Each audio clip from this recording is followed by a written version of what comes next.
Halo, selamat datang kembali. Kita mau bahas lagi nih, kali ini bab 2 dari bukunya Tim Hartford, Messi, fokusnya soal kolaborasi. Iya, kolaborasi. Kita mau coba gali, kenapa sih tim yang isinya mirip-mirip, kerjanya rapi, itu rasanya lebih enak, lebih nyaman gitu ya?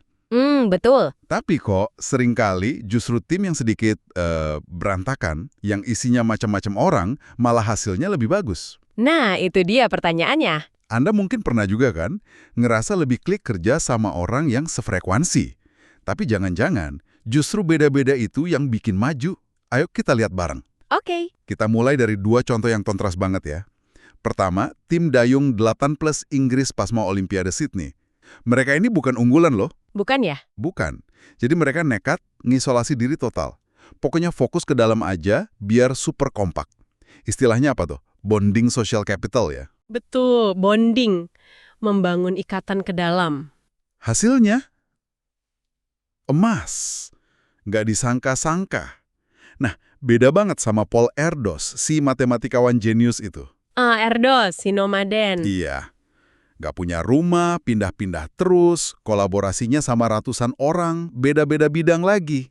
Hidupnya kelihatan acak-acakan, tapi Tapi produktif banget dalam membangun jaringan. Itu yang disebut bridging social capital, jembatan keluar. justru gaya Erdos ini nyambung sama konsepnya Mark Granovetter soal ikatan lemah atau weak ties. Iya, weak ties. Jadi gini, ikatan lemah itu orang-orang di luar lingkaran dekat kita. Teman dari teman, kenalan gitu. Oke. Nah, justru mereka ini, kayak kolega-koleganya Erdos yang ganti-ganti, yang kemungkinan besar bawa info atau perspektif baru, sesuatu yang nggak bakal kita dengar kalau cuma kumpul sama yang itu-itu aja. Kenapa gitu? Ya, karena kalau grupnya terlalu erat, biasanya informasinya muter di situ aja, udah pada tahu semua. Jadi, weak ties ini penting banget buat inovasi, biar ada angin segar masuk. Agak aneh ya rasanya. Kita seringnya ngandelin teman dekat, padahal ide baru malah bisa datang dari orang yang nggak terlalu akrab. Betul, intuisi kita seringnya ke bonding.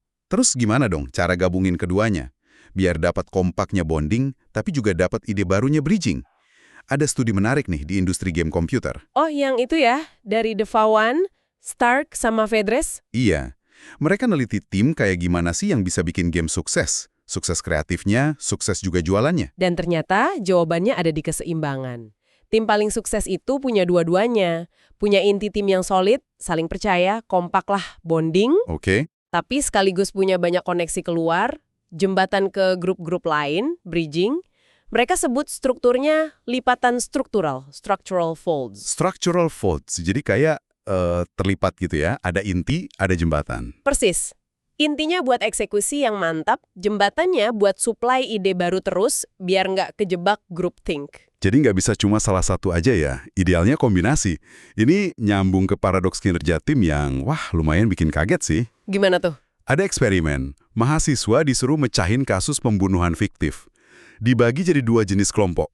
Ada yang isinya campur, teman sama orang asing, ada yang isinya teman semua. Oke, terus? Hasilnya, kelompok yang campur aduk itu ternyata lebih sering bener jawabannya. Tapi anehnya, Tapi? mereka malah ngerasa diskusinya kagok, nggak enak, terus kurang pede sama hasilnya. Ya, sementara yang isinya teman semua? Nah, kebalikannya. Mereka ngerasa diskusinya lancar jaya, nyaman, kompak, pede banget sama jawabannya. Tapi, justru lebih sering salah. Wah, jadi rasa nyaman itu bisa menipu ya? Banget. Dan ini nggak cuma di kasus fiktif loh. Ada studi lain dari Brooke Harrington soal klub investasi. Ini juga menarik. Klub yang isinya teman akrab semua. Ternyata keputusan investasinya cenderung lebih jelek. Kenapa? Karena pada nggak enakan buat debat keras soal duit. Takut hubungan rusak. Jadi lebih mementingkan harmoni daripada hasil ya? Iya. Sebaliknya, klub yang anggotanya kurang akrab, malah lebih berani tuh saling tantang argumen. Hasilnya, portofolio mereka lebih cuan. Meskipun mungkin suasana rapatnya agak tegang, kurang asyik. Ini karena beda pendapat, beda latar belakang itu. Gimana ya, maksa kita mikir lebih keras, Iya. lebih kritis. Mungkin karena kita ngerasa perlu buktiin argumen kita ke orang yang beda. Atau sekedar karena dengar sudut pandang baru yang bikin kita mikir ulang asumsi kita sendiri. Bisa jadi, rasa nggak nyaman atau gesekan intelektual itu justru bagus buat kinerja otak. Ironisnya, kita ini secara alami punya kecenderungan homofili. Suka sama yang mirip kita ya? Betul, nyaman sih, tapi bahaya. Bisa bikin kita terkurung di gelembung pemikiran kita sendiri, nggak dapat perspektif lain. Contoh paling jelas soal dinamika grup ini mungkin dari eksperimen klasik tahun 50-an ya, yang Robbers Cave itu. Oh ya, Muzafir Sherif. Itu legendaris. Ceritain dikit deh. Jadi ada 2 grup anak cowok umur 11 tahun, nggak saling kenal. Dibawa ke kemah musim panas, tapi dipisah tempatnya. Dipisah dulu ya. Iya. Terus tiap grup cepet banget jadi solid, punya nama tim sendiri, Rattlers sama Eagles. Pokoknya bondingnya kuat banget di internal. Terus sama penelitinya, sengaja diadu, dibuat kompetisi antar grup. Nah, di situ mulai rusuh. Saling ejek, sabotase, wah pokoknya musuhan berat. Ikatan ke dalam makin kuat, tapi benci sama grup sebelah. Sampai akhirnya peneliti bikin skenario masalah bersama. Sesuatu yang nggak bisa dipecahin kalau cuma satu grup aja. Contohnya apa tuh? Misalnya truk makanan pura-pura mogok. Semua anak, Rattler sama Eagles, harus bareng-bareng narik tali biar truknya jalan. Atau sumber air kemah sengaja dirusak. Mereka harus kerjasama cari solusinya. Jadi dikasih tujuan bersama yang lebih besar gitu ya? Superordinated goals? Tepat. Dan pas dihadapkan sama tujuan bersama ini, ajaib. Permusuhan pelan-pelan hilang. Anak-anak yang tadinya musuhan mulai ngobrol, bagi ide. Akhirnya malah temenan lintas grup. Keren banget ya. Menunjukkan kalau tujuan bersama itu bisa banget jembatanin perbedaan, bahkan permusuhan. Iya, kekuatan superordinate goals itu luar biasa. Oke, jadi kalau kita rangkum nih, jelas ada tarik-menarik ya.